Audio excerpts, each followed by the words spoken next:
The crisis in Zimbabwe is a tragedy.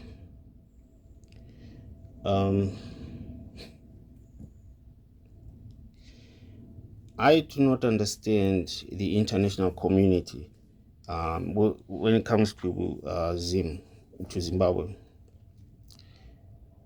In Zimbabwe is being ruled by detectors. You know what I'm saying? A detector is in the president's seat in Zimbabwe. Why is that? Why isn't the international community interfering in Zimbabwe? I mean, people are starving, people are hungry, dying of hunger. In the hospitals, doctors have walked out. Doctors and nurses, they've walked out and left the hospitals because the government is not paying them. You know what I'm saying? The government is not paying them. So this is not, they're going to walk out. It's called brain drain in some sort of fancy language. But brain drain means qualified professionals working out, leaving the country completely. Sometimes to go to neighboring countries like SA, South Africa, or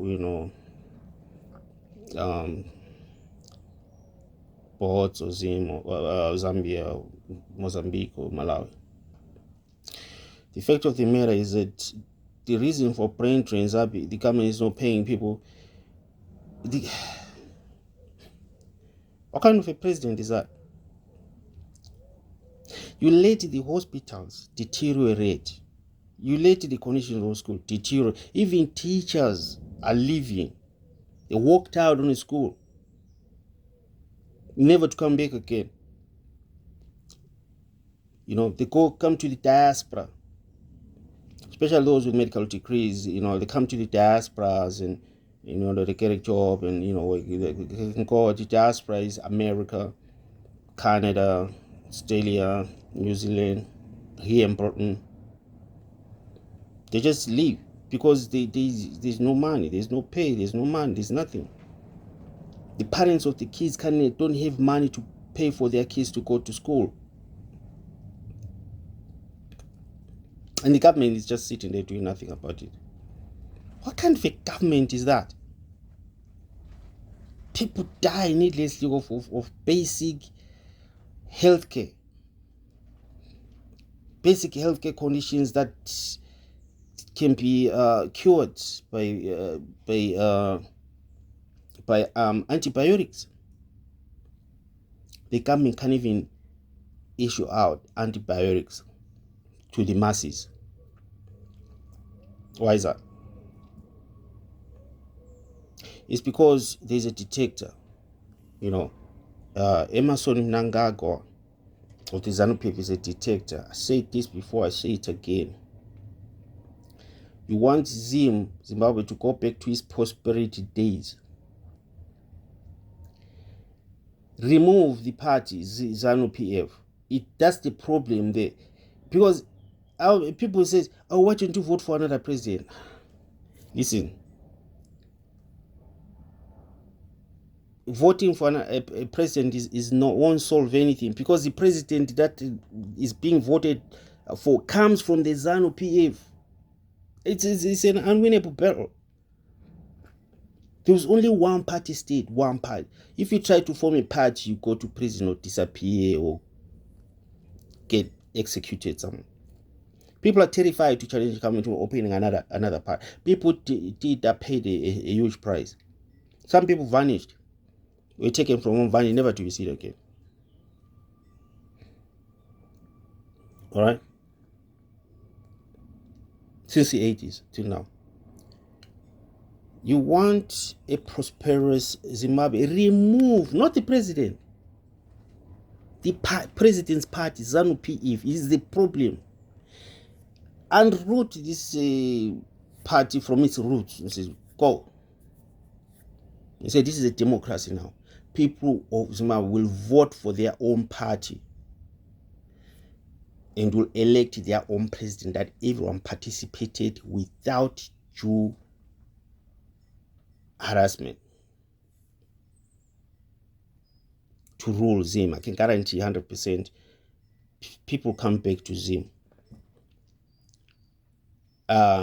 Investments will come back to Zim. China, India, so they'll come back and Zim and invest, good investments.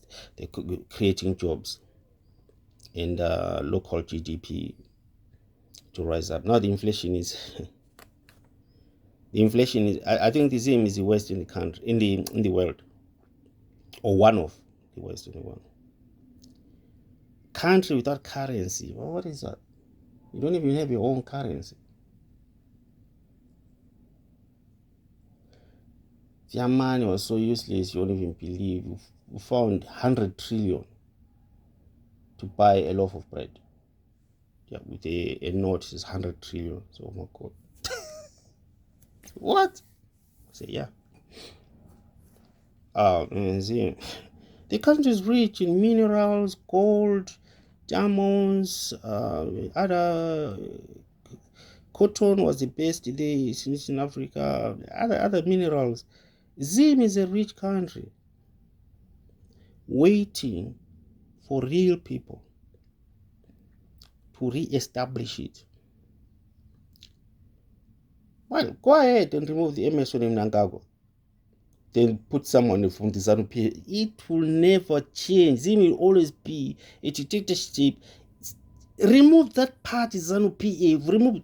Don't make a coup removing the president. Make a coup removing the party. Yeah, the president and his party.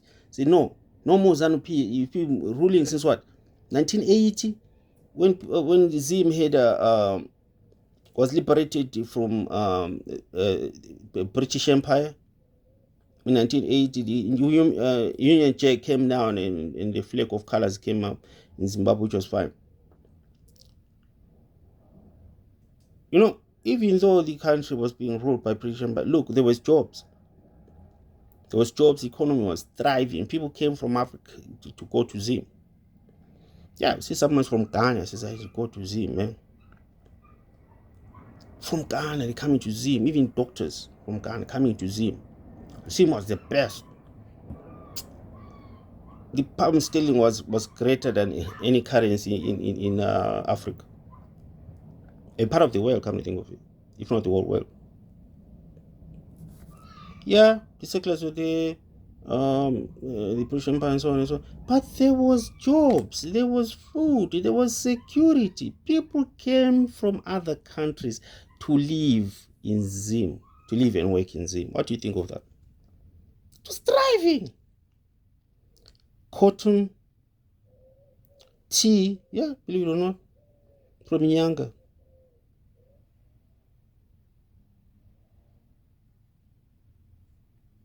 Tea from Nyanga. Cotton, rubber, copper, gold, diamonds. There's lots of new. The country is rich.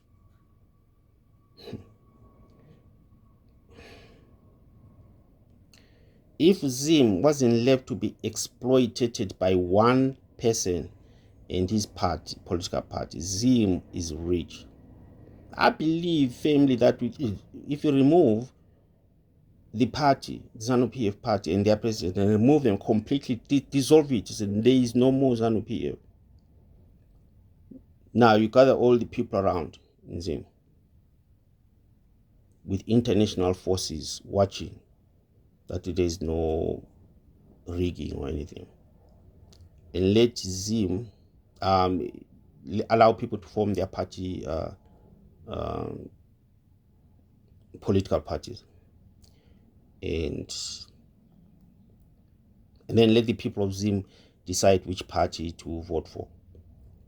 And there should be international security right there in person, making sure that there is no rigging of votes or threatening stuff like that. And let people of Zim elect a party. Yeah. give the Ndebeles a chance to have a shot at ruling the country. So far, it's been just the Shonas. Shonas pretty much own Zimbabwe. It's their country. Ndebeles are like just a second-class citizen. Put a Ndebele party in presidency for the first time in its independence. And let's see what they're going to do. Shonas have left Zim down all these years to today. The looting, the president treating the Zimbabwe National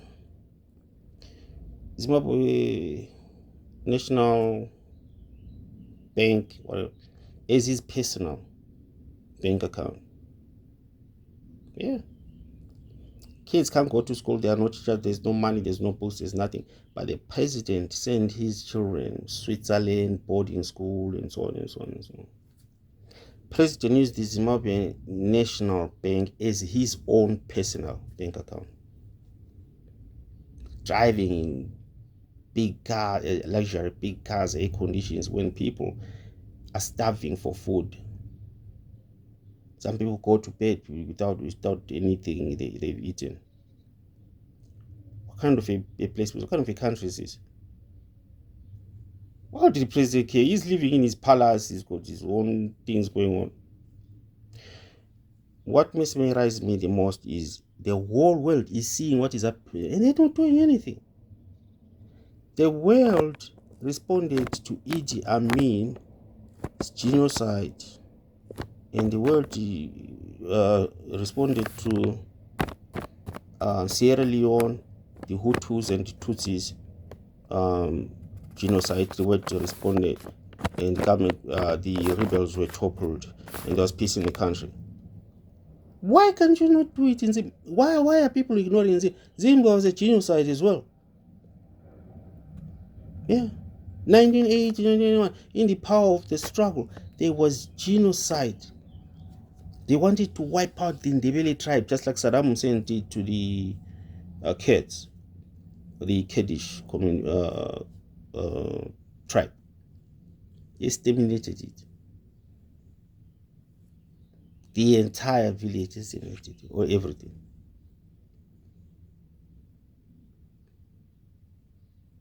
Dictators don't want someone who try to challenge them. You'll be taken care of in the worst manner possible. Sometimes you just vanish. A lot of people vanished in Zim. I know I was a baby back then, but he used to say a lot of people vanished in 1980. In the Ndebele region, a lot of people vanished. Yeah, they'll come. I think I did this for someone being taken in the homestead when I was a baby. So they come into someone, so come with us. You never see him again. You don't know if you know what happened to that person. Lots of people were taken, especially the community leaders in Ndebele tribe. Community leaders, united in Ndebele. They'll come and check you. You never see that person again. Till to this day. Since 1982 to this, you never know what happened to that person until a mass grave was discovered. No one knew it existed until recent history. A mass grave. All those people that were opposing the dictatorship, they were taken, killed, and put in the mass grave. If the international community responded to Idi Amin's genocide, if the international community responded to the Sierra Leone, why not respond to the Zimbabwean genocide? Why? People are living in terror. They are afraid to speak. People are terrified to speak about against the government because the consequences are very dire. You can vanish. They can come and take your name, never to be seen again. People are absolutely terrified. They try to appease the Western community. Oh, You see, we are doing a vote. It's a legitimate vote. See, people are voting. People were told beforehand that you have to vote for ZANU-PF. If you vote otherwise, your family will be taken care, will be vanished.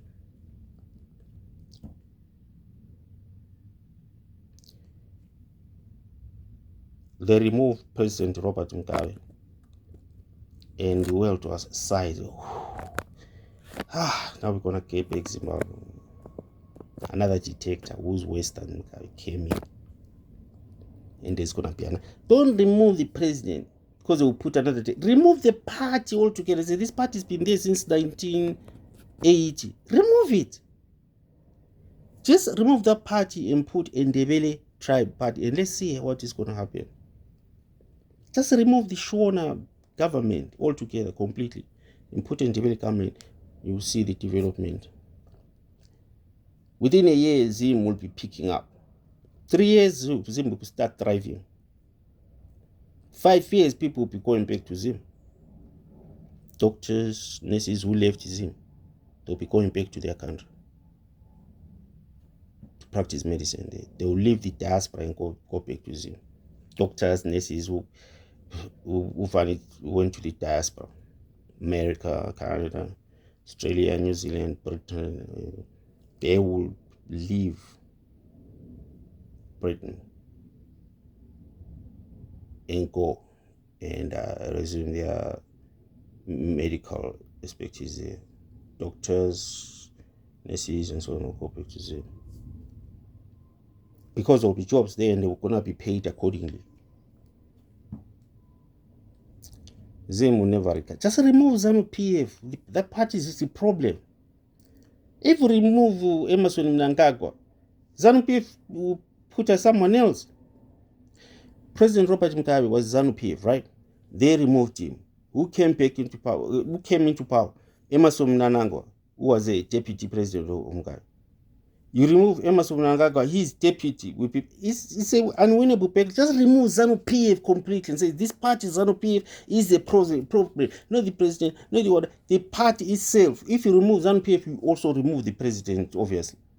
Remove ZANU-PF party away and say there's going to be Ndebele party in Zim for the first time.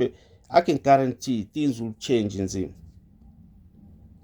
Because Ndebeles are not great, Ndebeles are not crooks, Ndebeles are not, they don't do pillage and treat the Zimbabwe National Bank as the president's own personal bank.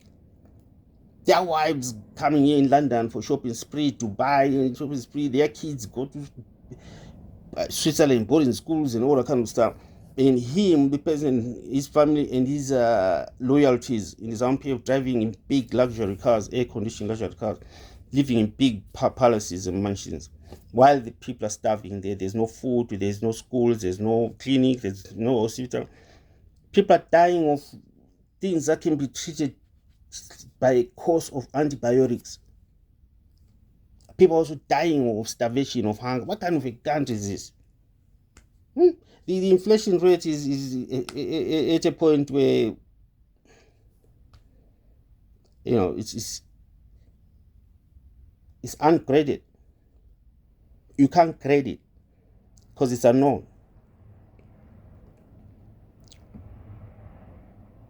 If you find a country people are lacking basic necessities like running water, electricity, food, and stuff like that, and the country is not on its knees. The economy is flat on the ground.